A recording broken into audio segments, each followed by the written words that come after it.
अनपढ़ जेठानी खाना बनाए, पढ़ी लिखी देवरानी खाना परोसे। आशा और उसका पूरा परिवार घर में शादी की तैयारी कर रहा होता है तो वहीं आशा की कुछ पड़ोसन गली में खड़ी होकर बातें कर रही होती हैं। देख रही हो सुमित्रा बहन, जब मेरी बहू आई थी तो कैसे आशा बहन मेरी बहू की चुगली कर रही थी। बोल रही थी कि शांति का बेटा इतना गोरा सुंदर और बहू सांवली। और मुझे तो ये भी सुनने में आया कि शांति बहन ऐसा कह रही थी कि ना मेरी बहू सुंदर है और ना ही गुणी, पर खुद को देखो, बेटा इतना पढ़ा लिखा और बहू ला रही है अनपढ़। एक बहू अनपढ़ है तो क्या, दूसरी बहू तो नौकरी करती है। वो तो सुमित लव मैरिज कर रहा है इसलिए, वैसे ठीक ही है। एक अनपढ़ बहू ला रही है ताकि मुफ्त की नौकरानी मिल जाए और दूसरी बहू नौकरी वाली ला रही है ताकि पैसे कमा कर दे सके। शांति और आशा के बीच में 36 का आंकड़ा था, इसलिए जब शांति को आशा की दोनों बहू के बारे में पता चलता है तो वो मोहल्ले में खड़ी होकर चुगली करती है। और इसी तरह कुछ दिन बीत जाते हैं और आशा के दोनों बेटों की शादी एक साथ होती है। और जब दोनों बहुएं घर के दरवाजे पर आ खड़ी हुई तो आशा उन दोनों की आरती उतारती है और फिर कहती है, बहू अब तुम दोनों अपने दाएं पैर से कलश गिराकर अंदर आ जाओ। भाभी, स्वागत है आप दोनों का हमारे घर में। नेहा और अनामिका जैसे ही अंदर आती हैं वैसे ही ससुराल वाले उन पर फूल बरसाते हैं। ये देख दोनों ही काफी खुश हो जाती हैं। इसके बाद काजल अपनी दोनों भाभियों को उनके कमरे में छोड़ती हैं क्योंकि अगले दिन दोनों ही बहू की पहली रसोई होती है। इसलिए दोनों बहू सुबह जल्दी उठकर तैयार हो जाती हैं और आशा अपनी दोनों बहुओं से कहती है, वैसे तो आज मेरी दोनों बहू की पहली रसोई है, पर तुम दोनों को रसोई में काम करने की जरूरत नहीं है। छोटी बहू तुम टेबल साफ कर दो, बर्तन लगा दो और खाना परोस देना। बड़ी बहू खाना बना लेगी और ऐसे एक दूसरे की मदद करके तुम दोनों की पहली रसोई भी हो जाएगी। जी माँ जी। दीदी, आप अकेले इतना सब कुछ कैसे करोगी, इसीलिए मैं डाइनिंग टेबल पर बैठकर सब्जी काट दूंगी। दोनों बहुएं आशा की बात मान जाती हैं। अब नेहा रसोई से कुछ सब्जी अनामिका को देती है और अनामिका डाइनिंग टेबल पर बैठकर उन सब्जियों को काटती है। तो वहीं अकेली नेहा रसोई में खड़ी होकर रोटी, पूड़ी, मिक्स वेज, पनीर पुलाव और हलवा जैसे पकवान बनाती है। अब जैसे ही पकवान बनकर तैयार होता है अनामिका टेबल साफ कर देती है। और अब जब पूरा परिवार डाइनिंग टेबल पर आता है तो अनामिका सबको खाना निकाल कर देती है। पहले वो सबकी खाली कटोरी में सब्जी डालती है, फिर चावल और फिर सबको रोटी देती है और फौरन सुमित खाना खाने लगता है।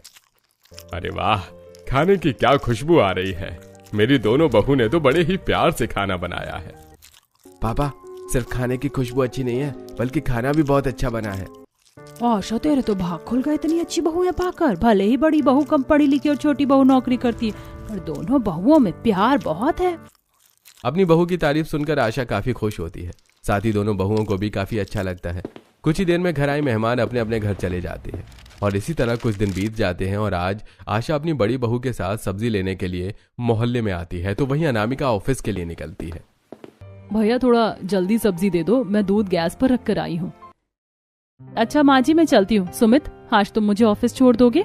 हाँ बहू, जाओ। नेहा बहू, हम इन्हीं से सब्जी लेते हैं। अगर कभी मैं ना रहूं तो इनसे सब्जी ले लेना। अब तू जा वरना दूध गिर जाएगा। वैसे तुम दूसरों की बहू देखकर हंसती हो, पर खुद ने क्या किया, अपने पढ़े लिखे बेटे की शादी अनपढ़ लड़की से करवा दी और दूसरी बहू ऐसी लाई हो जिससे नौकरी नहीं छूट रही। शांति बहन, तुम कुछ ना बोलो तो अच्छा है। हमें भी पता है तुम्हारी बहू कैसी है। मैंने तो तुम्हारी बहू की कभी चुगली नहीं की। पता नहीं किसने तुम्हारे कान भरे, पर आज बोल देती हूँ, ना तुम्हारी बहू की शक्ल अच्छी और ना ही गुण। आशा अपनी पड़ोसन को सुनाकर सब्जी लेकर अंदर आ जाती है और इसी तरह एक हफ्ता बीत जाता है। और एक दिन जब नेहा रसोई में अकेले काम कर रही होती है तो आशा जाकर उसके कामों में मदद करवाती है। जहां नेहा पोछा लगा रही थी वहीं आशा जाकर बर्तन धोने लगती है। माँ जी, आप बर्तन रहने दो, मैं कर लूंगी। नहीं बहू, तू अकेले सारा दिन काम करती है, इतनी मदद तो मैं तेरी करवा ही सकती हूँ। आशा रसोई के कामों में नेहा की मदद करवाकर उसके साथ बाहर जाती है।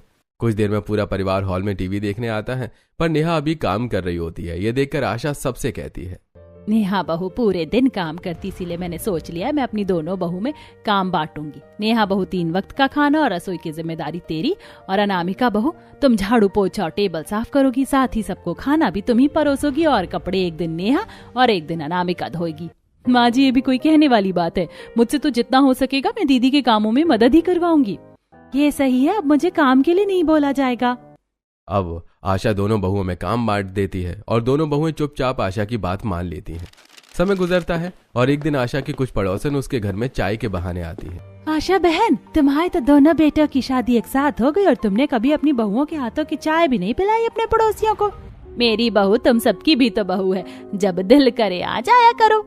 बहन बिन बुलाए तो इंसान भगवान के पास भी नहीं जाता, फिर हम तुम्हारे घर तुम्हारी बहू के हाथ की चाय पीने के लिए कैसे आ जाएं? याद है ना बहनों, जब मेरी बहू आई थी तो मैंने मेरी बहू की पहली रसोई में तुम सबको दावत पर बुलाया था। वो बात अलग है कि कुछ को मेरी बहू पसंद नहीं आई और मेरी बहू की चुगली करने वालों की आज लोग चुगलियां कर रहे हैं। मुझे तुम्हारी बहू से कोई दिक्कत नहीं है, तुम्हारी बहू तुम्हारी पसंद की है। मैंने तुम्हें कितनी बार बोला है, उस दिन आंचल बहन चुगली कर रही थी, मैं तो बस उनकी सुन रही थी। पर अब तुम्हें कौन समझाए जो आधी अधूरी बात पर विश्वास करके बैठी हो। अरे तुम दोनों भी ना हर वक्त लड़ती रहती हो। हम चाय पीने आए हैं, बहू को बोलो थोड़ा चाय बना कर ला दे। नेहा बिना किसी के बोले ही तुरंत रसोई में जाती है और घर आए पड़ोसियों के लिए चाय बनाने लगती है। कुछ ही देर में नेहा चाय कप में छान लेती है और तभी उसका फोन आता है। दीदी चाय बन गई क्या? हाँ चाय बन गई है, पर मेरा फोन आ रहा है। कोई बात नहीं, आप अपना फोन देख लो, मैं चाय सबको दे दूंगी। अब नेहा अपने कमरे में अपना फोन लेकर जाती है और बैठकर अपनी माँ से बातें करती है। तो वहीं अनामिका घर आई पड़ोसियों को चाय देती है। कुछ ही देर में नेहा बात करके बाहर आती है और देखती है कि सब चाय पीकर अनामिका की ही तारीफ कर रहे हैं। अरे बहू, तुम ऑफिस के साथ घर भी संभालती हो। आशा बहन, सुमित सही लड़की लेकर आया है। बहू चाय तो तुमने बहुत अच्छी बनाई है। मैं अभी आप लोगों के लिए कुछ स्नैक्स भी लेकर आती हूँ। चाय मैंने बनाई और सब अनामिका की तारीफ कर रहे हैं, जबकि अनामिका तो रसोई का कोई काम भी नहीं करती। वो नौकरी करती इसीलिए सब उसकी तारीफ करते हैं, और मैं अनपढ़ हूँ इसीलिए किसी को मेरी परवाह नहीं। पर ये तो गलत है, अनामिका को सबको सच बताना चाहिए था। अपनी मेहनत का क्रेडिट अनामिका को जाता देख नेहा को बुरा लगता है और वो जैसे ही बोलने के लिए आगे बढ़ती है उसे अपनी माँ की बातें याद आ जाती हैं। नेहा बेटा, तेरे पापा के जाने के बाद मैंने तुम तीनों बहनों की बड़ी मुश्किल से परवरिश करी। मैं तुझे ज्यादा पढ़ा तो नहीं पाई, पर मैंने तुझे अच्छे संस्कार दिए। बड़ी मुश्किल से इतना अच्छा घर परिवार मिला। चाहे कुछ भी हो जाए, ससुराल में कभी ऊंची आवाज में किसी से बात मत करना और ना ही किसी भी चीज की शिकायत करना। अगर घर में एक बार फूट डल गई तो मैं कुछ नहीं कर पाऊंगी। अपनी माँ की बातों को सोचकर नेहा चुप हो जाती है और कुछ ही देर में सारे पड़ोसी वहां से चले जाते हैं और अनामिका जल्दी से टेबल साफ करती है और सारे गंदे बर्तन रसोई में जाकर रख देती है और खुद फिर से बैठकर सब्जी लेकर काटने लगती है। दीदी, मैंने सारे गंदे बर्तन रसोई में रख दिए, मैं सब्जी काट देती हूँ, इससे आपकी थोड़ी हेल्प हो जाएगी। नेहा अनामिका की किसी भी बात का कोई जवाब नहीं देती और कटी हुई सब्जियां लेकर खाना बनाने जाती है। समय गुजरता है और गुजरते समय के साथ एक दिन जब नेहा रसोई में खाना बना रही होती है तो अनामिका टेबल साफ कर रही होती है और नेहा घर वालों के आते ही रसोई में खाने का बर्तन लेकर बाहर आती है और सबको खाना परोसने लगती है। बहू थोड़ी सब्जी देना। सब्जी तो खत्म हो गई है, मैं रसोई से लेकर आती हूँ। नहीं दीदी, आप थक गई होंगी, मैं सब्जी लेकर आती हूँ। अब अनामिका जल्दी से रसोई से सब्जी लेकर आती है और सभी घर वालों को देती है। बहू हो तो अनामिका जैसी, अपनी जेठानी का कितना ख्याल रखती है। नेहा तो किस्मत वाली है जो तुझे इतनी अच्छी देवरानी मिली।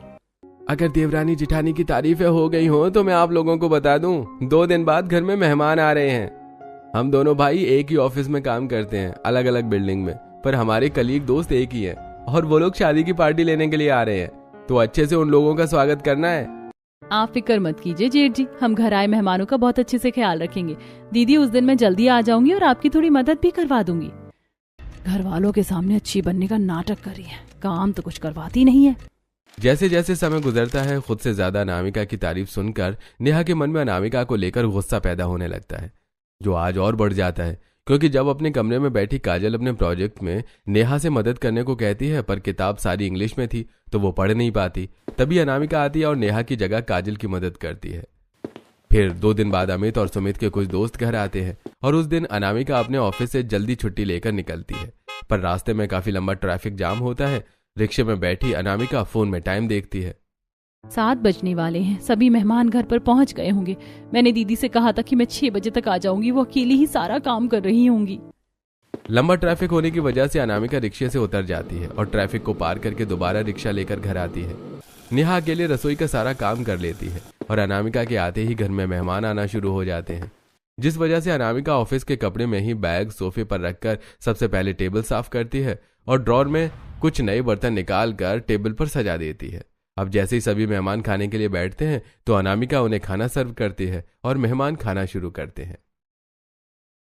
सुमित भाई, तुझे तो सही बीवी मिल गई जो नौकरी भी करती है और घर भी संभालती है। भाभी हमारा अच्छे से स्वागत कर पाए इसलिए उन्होंने ऑफिस से आकर कपड़े भी नहीं बदले। और हमें खाना परोसने लगी। अरे मेरी बीवी भी काम करती है पर घर के कामों को हाथ नहीं लगाती, हमने तो नौकरानी रखी हुई है। ऐसी बात नहीं है भैया, अब घर में मेहमान आ रहे हैं तो घर की औरतों को तो थोड़ी मेहनत करनी ही पड़ेगी। ये सब किचन के दरवाजे पर खड़ी नेहा सुन लेती है और उसे गुस्सा आता है। सारा खाना बनाना और घर के काम नेहा करती, पर जब तारीफ की बारी आती तो सब अनामिका की तारीफ करते हैं, जो देखकर नेहा को काफी बुरा लगता है। कुछ देर में सभी मेहमान डिनर करके चले जाते हैं और कमरे में नेहा मुंह बनाकर बैठी होती है। तुम्हें क्या हुआ? देख रहा हूं जब से सारे दोस्त और कलीग गए हैं तुम मुंह बनाकर बैठी हो। मैं जानती हूँ, मैं गरीब अनपढ़ हूँ, इसीलिए मैं अपनी पढ़ी लिखी नौकरी करने वाली देवरानी की बराबरी नहीं कर सकती। पर आप कैसे पति हैं? आपको ये दिख रहा है कि मेरा मुंह बना है, पर मेरे साथ जो भेदभाव हो रहा है आपको वो नहीं दिख रहा। पूरे दिन नौकरों की तरह घर के काम करूं मैं, और तारीफ मिले अनामिका को। वो करती क्या है? बस खाना परोसना, टेबल साफ करना और एक टाइम का झाड़ू पोछा। तभी अमित नेहा को गले लगाकर कहता है, अरे तो क्या हो गया, वो कुछ तो करवाती है ना, और ये भी तो देखो वो जॉब कर रही है। अमित की बातें सुनकर नेहा को और गुस्सा आ जाता है। और इसी तरह एक दिन अनामिका घर में होती है, पर आज भी नेहा रसोई में काम कर रही होती है और अनामिका बालकनी पर पौधे को पानी दे रही होती है। अच्छा, तो तुम भी कभी कभी घर में रहती हो, तुम्हारे घर से खाने की खुशबू तो बड़ी अच्छी आ रही है, पर तुम तो बालकनी पर पौधों को पानी दे रही हो। फिर खाना कौन बना रहा है? खाना तो दीदी बना रही है। क्या तुम्हारी जेठानी बना रही है? अरे आज तो तुम घर में थी, आज खाना तुम बना लेती। कहीं ऐसा तो नहीं कि तुम्हें खाना बनाना ही नहीं आता? ऐसा नहीं है आंटी, खाना बनाना आता है, पर मुझे बस कुछ परेशानी है। अनामिका से बात करके अब शांति घर में जाती है। देखते ही देखते सुबह से दोपहर हो जाती है और जब शांति छत पर कपड़े लेने जाती है तो उसकी नजर नेहा पर पड़ती है। तुम्हारी देवरानी के तो बड़े आराम है, हमेशा तो तुम ही खाना बनाती हो, घर के सारे काम करती हो। आज वो नौकरी वाली जब घर में थी तो उस मैडम जी को बोलती काम करती वो। ऐसा नहीं आंटी जी, अनामिका घर के कामों में मेरी बहुत मदद करवाती है। वो तो दिख ही रहा है तुम्हारी देवरानी कितनी तुम्हारी मदद करवाती। सारी गलती तुम्हारी सास की। एक बहू अनपढ़ ले आई ताकि नौकरानी बना सके, और एक बहू पढ़ी लिखी नौकरी वाली ले आई ताकि उससे पैसे कमवा सके। शांति नेहा को भड़काकर चली जाती है। नेहा कपड़े उतारकर नीचे जाती है और बार बार शांति की बात सोचती है। समय गुजरता है और एक दिन जब सब लिविंग हॉल में बैठकर फ्रूट्स खा रहे थे तो काजल कहती है, माँ, मैं घर का खाना खा खा कर बोर हो गई हूँ, आज कहीं बाहर चलते हैं। मुझे तो ढाबे का खाना बहुत पसंद है, हमारे गांव में तो ढाबे ही हैं। मुझे तो ढाबे के खाने की याद आ रही है। दीदी, अगर आपको ढाबे का खाना खाना है तो आप जेठ जी के साथ कभी अकेले चले जाना। आज पूरी फैमिली जा रही है तो रेस्टोरेंट चलते हैं। वैसे छोटी बहू सही कह रही है, ढाबे पर गए और कोई प्रॉब्लम होगी तो रेस्टोरेंट चलते हैं। पहले तो सिर्फ ये तारीफें बटोरती थी, पर अब तो इसकी घर में चलने लगी है। माँ जी ने भी मेरे हिस्से में खाना रसोई दी और देवरानी के हिस्से में खाना परोसना। सही कहती हैं शांति आंटी। घर वालों का फैसला नेहा को पसंद नहीं आता और पूरा परिवार कुछ देर में तैयार होकर रेस्टोरेंट जाते हैं। तुम बताओ तुम्हें क्या खाना है? जो सब खाएंगे मैं वही खा लूंगी। नेहा रेस्टोरेंट में मुंह बनाकर बैठी होती है। कुछ देर में सबका ऑर्डर आता है और सभी खाना एंजॉय करके घर आते हैं। और अगली सुबह फिर से नेहा जब सबके लिए खाना बनाती है तो अनामिका तैयार होने से पहले टेबल साफ करती है और तैयार होकर आती है। और जब पूरा परिवार नाश्ते के लिए आता है तो वो सभी को खाना परोसती है। सबसे पहले वो सबके कप में चाय डालती है और फिर सबके लिए पोहा डालती है। इतने में पराठे लेकर किचन से नेहा आती है, जिससे पराठे लेकर अनामिका कहती है, दीदी, आपको खाना लाने की क्या जरूरत थी? मैं खाना परोस देती हूँ। रहने दो, अगर मैं खाना बना सकती हूँ तो खाना खिला भी सकती हूँ, इसीलिए अपना नाटक बंद करो। बहुत अच्छे से जानती हूँ मैं तुम्हें।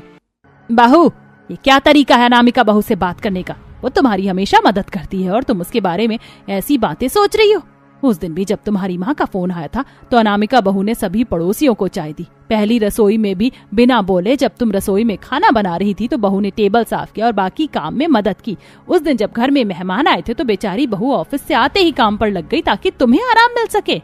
एक बार फिर आशा और पूरा परिवार अनामिका की तरफदारी करता है और ये देखकर नेहा आंखों में आंसू लेकर वहां से चली जाती है और अनामिका सबको खाना खिलाकर ऑफिस जाती है। 2 दिन बीत जाते हैं और नेहा को सर्दी जुकाम हो जाता है और जब इस बारे में अनामिका को पता चलता है तो वो ऑफिस की छुट्टी ले लेती है और कमरे में बीमार लेटी हुई नेहा से कहती है, दीदी, आपकी तबीयत बहुत खराब है इसलिए मैंने ऑफिस से छुट्टी ले ली है। आप मुझे बताओ क्या काम करना है? आज आपके सारे काम मैं करूंगी। बढ़िया आई मेरा काम करने वाली। अगर सच में मेरे लिए तुमने छुट्टी करी है तो जाकर काढ़ा बना दो मेरे लिए, गले में बहुत दर्द है। क्या मैं काढ़ा बनाऊं? मैं काजल या माँ जी से बोल देती हूँ। क्यों, तुम्हें काढ़ा बनाना भी नहीं आता? तुम्हारी माँ ने तुम्हें कुछ नहीं सिखाया? अगर माँ जी ने या काजल ने मुझे काढ़ा बना कर दिया तो मैं नहीं पीऊंगी। आज मुझे तुम्हारे हाथों का ही काढ़ा पीना है, तभी मैं मानूंगी कि तुम मेरे बारे में अच्छा सोचती हो और मेरी मदद करवाना चाहती हो। नेहा के फोर्स करने पर अनामिका घबराती हुई रसोई में जाती है और एक बर्तन में लौंग, इलायची, दालचीनी, पानी डाल लेती है और डरते हुए गैस पर रखती है। उसको पसीने आने लगते हैं। अब जैसे ही वो हाथ में लाइटर लेती है, उसके हाथ कांपने लगते हैं और लाइटर उसके हाथ से छूट जाता है। उसे चक्कर आने लगते हैं, जिस वजह से स्लैब पर रखा सारा सामान उसके हाथों से नीचे गिर जाता है और अनामिका रसोई में एक कोने में बैठ जाती है। रसोई से आ रही आवाज सुनकर काजल और आशा रसोई में आती हैं और वो डरी सहमी अनामिका को रसोई में देखकर, बहू, तू रसोई में क्या कर रही है? भाभी, आप इसी वक्त बाहर चलो। मुझे दीदी के लिए काढ़ा बनाना है, उनकी तबीयत खराब है, पर मुझे डर लग रहा है अगर मुझसे फिर वही गलती हो गई तो। अनामिका की ये बात सुनकर काजल और आशा उसे बाहर ले जाती हैं और सोफे पर बैठाकर नेहा को आवाज देती हैं। नेहा अपने कमरे से बाहर आती है। क्या हुआ आशा, तुम चिल्ला क्यों रही हो? अनामिका बहू, तुम ठीक तो हो? पापा जी, अनामिका को कुछ नहीं हुआ, उसे मैंने बस काढ़ा बनाने के लिए कहा था। रसोई में गर्मी ज्यादा लगती है और पहली बार अनामिका रसोई में काम करने गई है, इसीलिए इसकी ऐसी हालत हो गई। बहू, तुम्हें पता ही क्या है अनामिका बहू के बारे में? जानती भी हो अनामिका बहू रसोई में क्यों नहीं जाती और क्यों मैंने तुम्हें रसोई का काम और अनामिका को खाना परोसने का काम दिया? क्योंकि शादी से पहले जब अनामिका बहू रसोई में काम कर रही थी तो उसकी एक छोटी सी लापरवाही की वजह से किचन में रखे कपड़े में आग लग गई और उससे बहू का पूरा घर जल गया। बहू की फैमिली रोड पर आ गई। बस यही वजह है कि बहू को आग से और रसोई में काम करने से डर लगता है। जब नेहा को अनामिका के ट्रॉमा के बारे में पता चलता है तो उसे बहुत अफसोस होता है और वो अनामिका को उसके कमरे में ले जाती है। कुछ देर अनामिका आराम करती है और ठीक होते ही बेड पर बैठी अनामिका नेहा से कहती है, माफ करना दीदी, उस हादसे के बाद मेरे मन में ऐसा डर बैठ गया है कि मैं आपके लिए काढ़ा नहीं बना सकी। आपने पहली बार मुझे कोई काम बोला था। तभी नेहा अनामिका को गले लगाती है। कोई बात नहीं, तुम वैसे भी सुबह काम करके जाती हो, ऑफिस संभालती हो, फिर ऑफिस से आते ही कामों में मेरा हाथ बटाती हो, वो क्या कम है? मुझे माफ करना, मैंने तुम्हारे बारे में बुरा सोचा। भाभी, माफी किस बात की? इस बारे में घर वालों को पता था और हमें लगा आपको भी पता है। भैया ने बताया होगा, इसलिए हमने भी कुछ नहीं बताया। इस तरह नेहा के दिल से अनामिका के लिए सारी शिकायतें खत्म हो जाती हैं, क्योंकि अनामिका की तबीयत ठीक नहीं होती, इसलिए वो ऑफिस की छुट्टी ले लेती है। और अगले दिन जब नेहा रसोई में अकेले खाना बना रही होती है तो डरती हुई अनामिका आती है। दीदी, अगर मेरी हेल्प चाहिए तो बताओ। अब मैं ठीक हूँ और सब जानने के बाद मैं तुम्हें रसोई के काम दूंगी। तुमने सोच भी कैसे लिया? तुम बाहर जाकर टेबल साफ करो और सबको खाना परोसो, यही काम है तुम्हारा। नेहा के बोलने पर अनामिका बाहर जाती है और टेबल साफ करके प्लेट लगाती है और परिवार के आते ही सबको खाना परोसती है। और इस बार दोनों देवरानी जेठानी को खुश देखकर, मेरी दोनों बहुएं फिर से एक साथ हो गई, ये देखकर कितना अच्छा लग रहा है। माँ जी, राशन खत्म हो गया है, आप हमें पैसे दे दो, आज हम देवरानी जेठानी खुद राशन लेकर आएंगे। अनामिका सुमित के कुछ पैसे लेकर अपनी जेठानी के साथ बाहर जाती है। आज सूरज किधर से निकला है? बहू, तुम ऑफिस नहीं गई? क्यों आंटी, अगर मेरी जेठानी बीमार है तो क्या मैं छुट्टी नहीं ले सकती? आंटी जी, आप हमारे घर में ताका झाकी बंद करो और हमारी फिक्र कम करो। अपनी बहू पर ध्यान दीजिए, कहीं कोई आपकी बहू को भी ना भड़का रहा हो। नेहा की बात सुनकर शांति चिढ़कर अंदर जाती है और दोनों देवरानी जेठानी अब इसी तरह मिलजुल कर एक साथ खुशी खुशी रहती हैं।